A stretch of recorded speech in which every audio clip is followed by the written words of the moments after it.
Good morning and welcome to another episode of a migrant's journey, a initiative that I set up to document migrant journeys, be it of migrants, international students, or whatever, any migrant that comes to here to Australia. The idea behind it is, although when we are outside Australia and when we think of migrating, it's like a dream come true. It's like, okay, you'll come here, you'll do this, you'll do that, you'll get a job, blah blah blah. But the start is usually a struggle, and it's not as rosy as people paint it out there. Some people get a job within a week, and that's all you hear. That's all you think will happen to you. But some people take months, 3, 4, 6, 8 months to get a job. On an average, I think people take at least 3 months to settle themselves over here. So that's the idea over here. By the way, good morning to all our viewers, whoever is watching on YouTube or LinkedIn. As I always say, please make some noise, leave a comment, say hi, hello, good morning. The more noise you make, the more people will listen to this, and the more people will get benefited out of this. Also, subscribe my channel on YouTube so that you get a whole playlist. This is the 10th episode, so we have had already 9 amazing stories, and we have a lot of new stories coming up as well. So to keep on top of things, please subscribe to my channel as well. Today, we have Ashita with us. She came here as an international student. She did her masters of IT at Deakin University, and she's working as a front-end developer at Deakin University right now. We'll hear all about her story right from her. So, thanks for joining, Ashita, and welcome to the show. Thank you, Vinesh. Such a nice introduction. Thank you. Good morning. So, let's get straight into the things. Who are you, and what do you do, Ashita?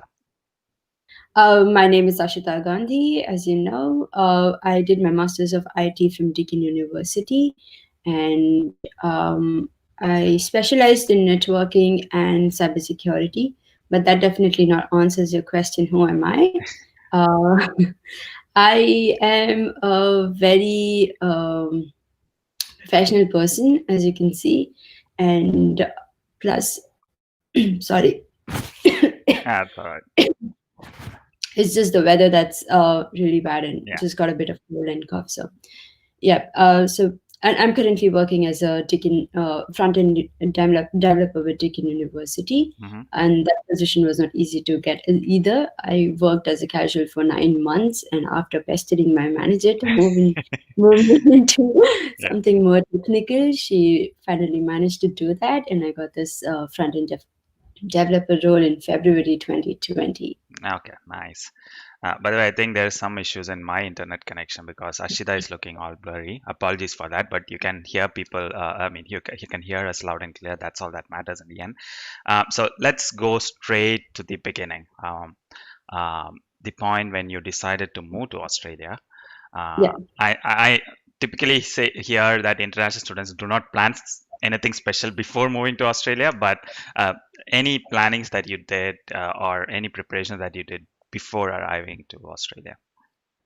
Um, so I did. I actually before applying for universities, I was looking into the what are the best universities for the course that I want to enroll in, Mm-hmm. and I was more inclined towards Deakin after talking to a lot of different people from Facebook. Mainly back then, it was mainly Facebook because I was not a big part of LinkedIn. So through Facebook, I found few people who were studying here and who told me that it's a good university. You can have a lot of opportunities, a lot of different stuff, and that's the main reason I chose Deakin University as well. Mm-hmm. And in terms of migrating, that was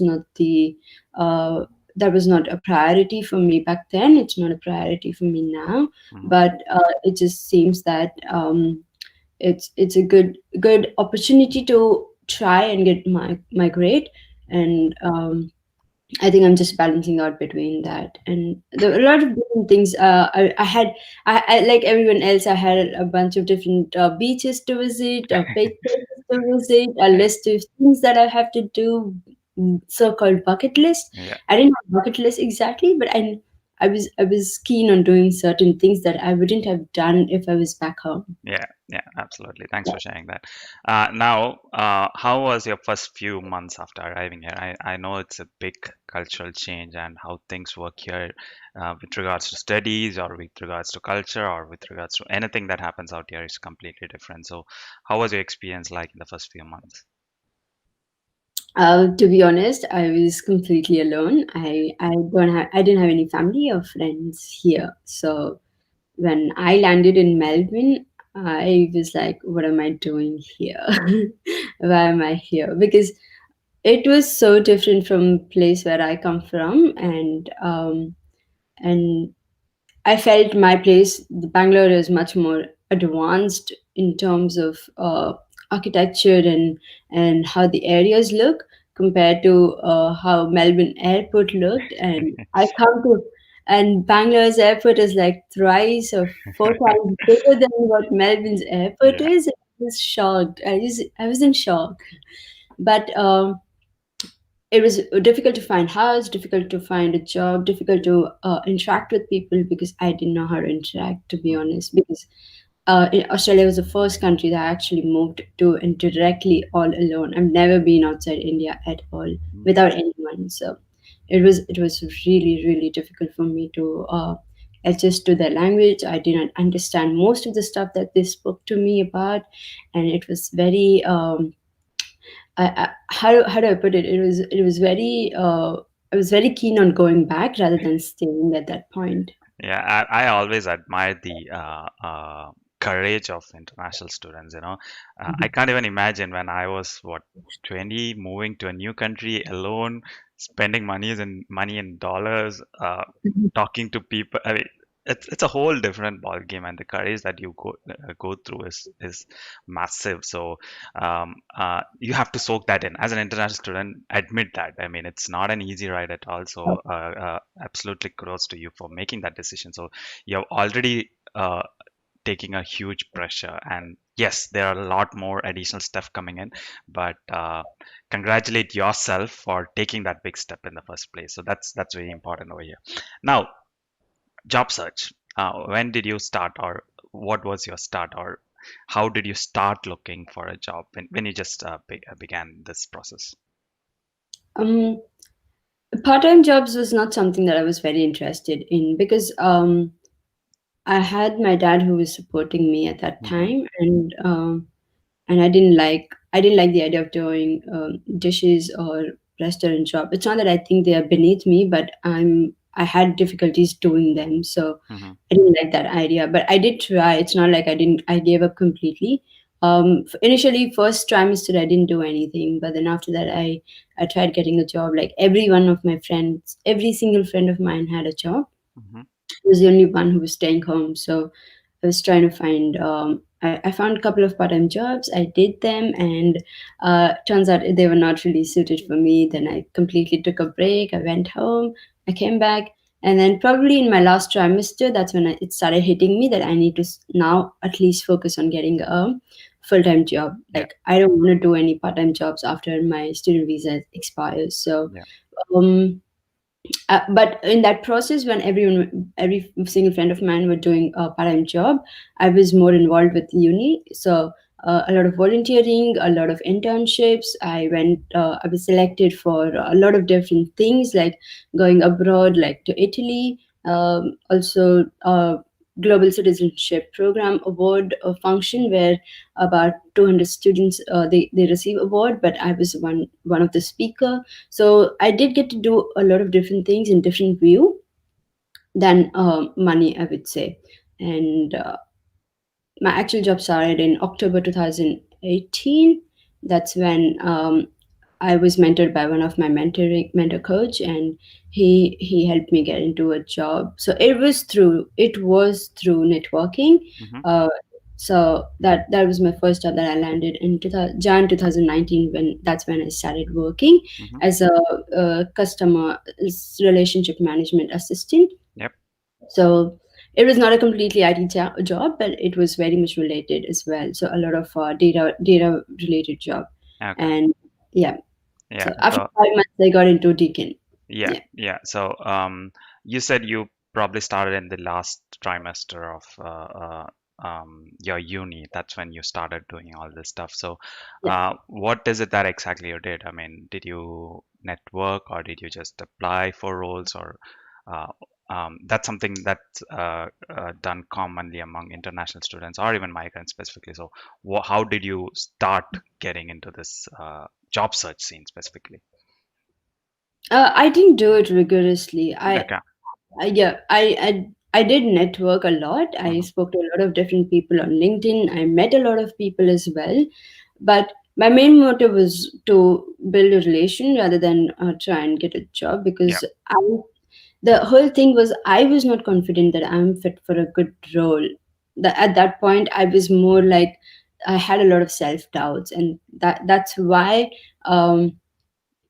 What I did at that time was I tried to shape myself, build that self esteem. It was very difficult to build that self esteem from the scratch. Yeah. So, and in terms of exactly job search, yes, I did apply to every single graduate program, Mhm. every single junior level entry roles that came up.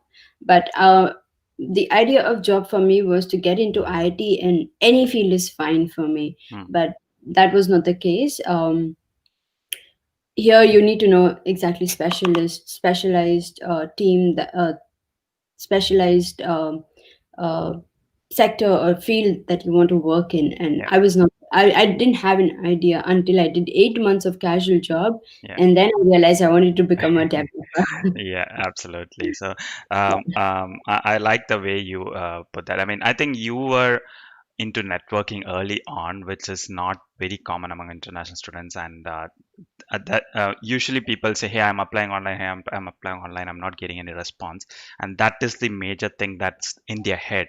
But for you, when I even after probing, that wasn't Hmm. important at all. Applying online, yes, that was part of things, but that wasn't important for you. Yeah. For you, what was important was building that network, making clearing your self doubts, and that's one perk of networking as well. That's one perk of talking to people as well. You get more confident and clarity on Yeah. what is it that you want.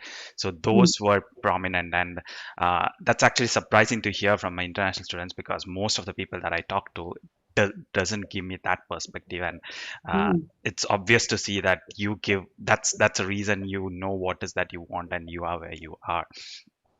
So you also mentioned about knowing what role is it that you have to do. And Hmm. from what I know, it you learned it the hard way, right? So Yes. I know you share that story a lot, so probably you can share that over here as well. Thank you. Yes.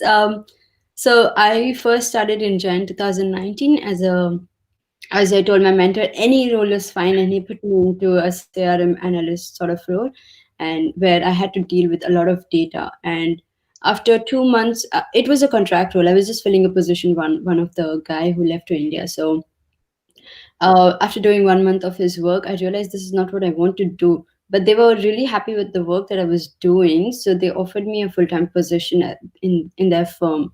I gladly accepted it because no one really gets a full time position just by graduating in December and you get a Mhm. job in January. It's a bit tricky situation that I was in. So I was like, no, I have to, if even if I don't like it, I have to do it. That was the mindset I was going forward with.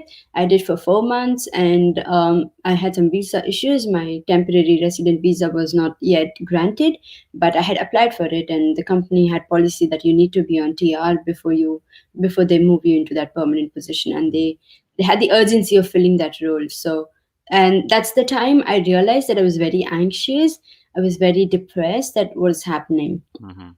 like it's like you're offered candy which is put into your mouth, and then it's like taking it out from your mouth. Even though Yeah. I didn't like it, yeah, though I was not very fond of that job, it was still like someone just pulling it out from my mouth. And the manager was very very supportive, and she told me, look, we'll try, and she pushed it like for 4 weeks. That's when I started applying on LinkedIn. I started contacting all the connections that I made. I told them, look, I'm looking for a job, looking for a job, looking for a job. And most importantly, I messaged Deakin's recruiters and all of these people, and I told them, look, you don't have to give me a job, but just talk to me, like, tell me Mm, what I can correct in my resume, my cover letter, because I'm an international student. I've just graduated. I'm not sure what to do. You have to help me out here. yeah. And that's when one of the recruiter had heard that there was a casual position available in that particular team, and she contacted me right away. So that's how it went. But after doing like 8 months of casual work, I have done every single role possible, from business analyst, scrum master, product owner, developer for 5 to 6 weeks, a lot of bunch of different roles, because the project was very, very um, different. So you had to jump different roles. And then I was like, okay, I can't do this anymore. I can't be like, into any role. I, that's that was my mistake, because I said I want to be in any role. Mm, You getting the point? So that was my mistake. So, but I think I learned it, as you said, hard way, that any role means you get yeah. into anything. So, um, and then in the end, I realized, okay, I want to be a developer. I want to do something more productive and more challenging. Mm. I can't do something this bland and uh, boring is not the right word, but still the word. Yeah, yeah. I think it's hard once after you graduate, it's hard to figure out what is it that you want to do. But um, in a way, doing all these things kind of gave you clarity that hey, this is what you want, and everything fell in place for you. So that's good for you, and that's an excellent thing to do. So you are now working full time as a junior front end developer. Yeah. Yeah. Okay. So you continued working your casual job in at the same place, and then you asked for Boom. this role, and you got this role. Brilliant. Excellent. Good story over there. Now, did you have any? I'm not calling it bad experience. Probably anything that was shocking for you through the whole process. Um, it's a learning curve for all of us. But anything that you knew or very unexpected that you learned. Yes, I do have one story that I don't tell often, because it's not very common as well. So I went to this interview in one of the big firm. It was a banking firm, and the role was data management sort of thing. It was more to do with Excel reporting, tech support sort of role, like Mm, multiple duties within a one role that they had clubbed together. And the interview went really well. Like, I felt like they just wanted to hire me right away. But before the end of the interview, what they told me that I do a lot of volunteering. mm, So I did a lot of volunteering, not just in Australia, but even in India. Like, I mm, used to volunteer a lot. So they told me that you do a lot of volunteering. How are you going to handle the pressure that's put by us? And you might not be the right fit for this role. We will have to think about it. oh, that's a And very interesting perspective. yes, Yeah. and I'm like, okay, volunteering does, if you someone's doing some sort of volunteering, it was more like, if you're doing volunteering, then a good person, but how can you do the dirty job sort of thing? You know? Yeah. I'm like, and I was really, really shocked. Like, Mm, I did not expect that to yep. happen. And even after they told me that, they called me again in, and they introduced me to all the managers, all the colleagues, everyone. Mm, Everyone. I was introduced to everyone there. And then after 3 days, they called me and they say me that, no, you're not the right fit for the role. okay. That was crazy. Yeah. Yeah. Yeah. I mean, it was like I was really at the lowest point at that Yeah. time. That's what happened. And I couldn't comprehend that is my volunteering work now interfering with Yeah. my actual professional job. And that's when I realized, no, it's not. Yeah. It's not interfering with anything. Yeah. It just made me what I am. Yeah. Yeah. Absolutely. I mean, you don't have to think about that as a bad thing. I mean, trying to put some sense into it or trying to put some positive twist into it. I think um, they were it would have depended on how you answered that question. I mean, when we hear it, yes, it's shocking, but how would in a way how would we as an individual respond to that question, and I probably that's what mattered that right now. But when you hear that question, obviously it's shocking, and it's you take it personally. Unfortunately, we take it personally because that's Personally, something yeah. especially when you're passionate about that and you really love doing it, that question comes at a wrong place. By the way, I think it's a lazy Thursday morning today, and there are not much viewers, or they are not making much noise. So if you're still watching it, or if you're watching the replay, whatever it is, please do make some noise. I know a lot of people watch the episode later on the day, but if you're watching it right now or even later in the day, please leave a comment so that we know you're watching. Now, the unique thing about you Ashita and Priyanka, your friend, is that you did not stop networking, or you did not stop giving back after you got a job. You organize separate meetups for international students. I think you used to do it every month before the shutdown, Yeah. and it was a fun thing as well. It was an eye-opening session for all international students as well. Um, can you talk a bit about that and some common mistakes that everyone does, or one advice that you would give to an international student over here? You have seen what their struggles are, so one advice on that. Yep, sure. In terms of the meetup, I woke up one. No, I was sleeping and I realized, okay, look, what I can do is I can probably give back, because when I joined LinkedIn, I saw a lot of people helping out and giving back, and I'm like, okay, look, me and Priyanka, we have gone through our own struggles. Hmm, Her story is completely different. My story is completely different, but we both are in the same page right now. So I thought it's really good to put that out. You don't have to, it does not cost anything to spreading awareness about different things about job search, because yep, when I came as an international student, I was just told that if you don't have permanent residency, you don't get a job. yeah, Yeah, so there are a lot of assumptions, a lot of different noises that are around international students that actually puts everything to an end for them rather than beginning the whole journey. mm, So I thought it'd be good to give back to the community, talk to them, find out their issues, and a lot of different things. So I think one thing we learned from the meetups that we constantly did was everyone just thought applying online was the only way forward. yep, They thought that if you do not, if you are sitting at home and you're applying, then it means that you are going to get a job. But they don't know that the systems that they are applying to is more likely going to be a dead end, mm, because more than uh, most of the market hires only through networking or hidden job market. mm, So I was part of the networking and hidden job market both. yeah, So I would say that these terms that you hear, hidden job market, networking, these are real and they matter a lot. It's not about going and connecting to any recruiter online and not talking to them, or talking to someone you're interested in, working in a company, and just connecting with them on LinkedIn is not going to help you. You yeah, have to build that deeper relationship with them before they start giving you opportunities.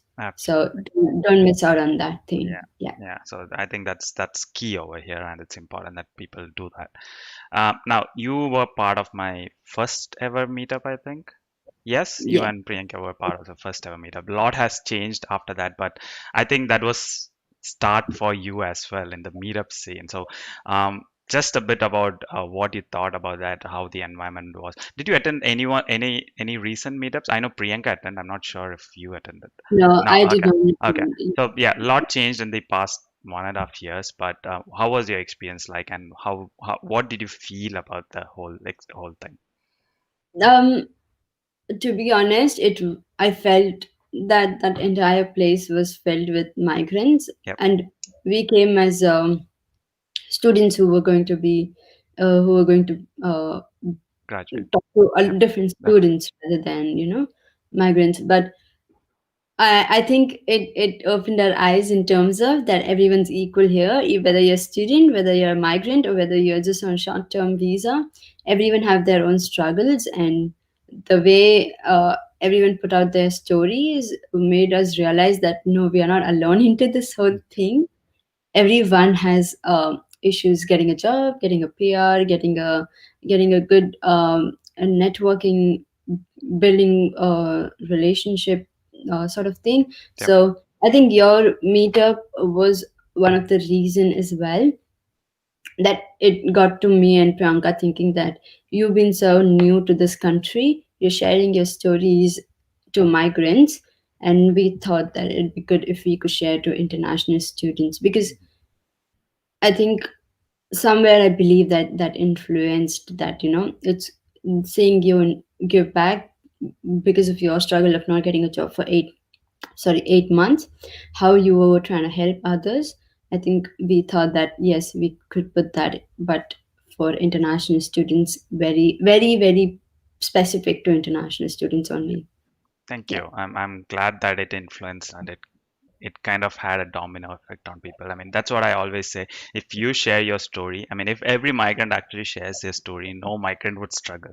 They'd be prepared for what is to come, and that is what I'm trying to do through these series as well. By the way, if anyone who's watching is wondering what meetup this is, I'm having a meetup. If you're watching this live or if you're watching this before July 9th, my next meetup is on July 9th. I usually do it the first week of every month. So if you Yeah. want the details of that meetup, please reach out to me and I can send the details. And it's absolutely fun meetup to join with. I mean, it's not me saying because I am organizing it. The last 10 episodes, everyone said it's good, so say something good in that. But thank you so much for sharing your story, Ashita. I mean, I know you as you sharing your story as you have done it in different platforms already, but it's important for international students. It's important for every migrant as well, what she has done and how she has got to where she is. It's a very inspiring story. So thank you so much for your time this morning, Ashita, and thanks for sharing that. Thank you so much for giving me an opportunity to talk. No, That's amazing. Yep. no worries at all. You're So you're doing a really amazing job. Thank you. hopefully, after the shutdown, I'll be part of your meetups again. Hopefully, Melbourne is not so safe at the moment, but hopefully, hopefully things will get better soon. So Yeah. I'll see you all tomorrow again for another episode. Tomorrow is Friday, isn't it? Yay! So tomorrow Yay. again again for another episode. But as I always say, please make some noise. I don't see much viewers this morning. Probably it's a lazy Thursday morning, but I'm sure the Perfect. viewers will come in. So make some noise. The more noise you make, the more happy we are. So the more happy we are, the more episodes that I churn out for this. So please do engage with us. And thank you so much for being a part of this in this morning. Thank you, Ashita. Thank you. Bye Thank you bye. so much. Bye bye.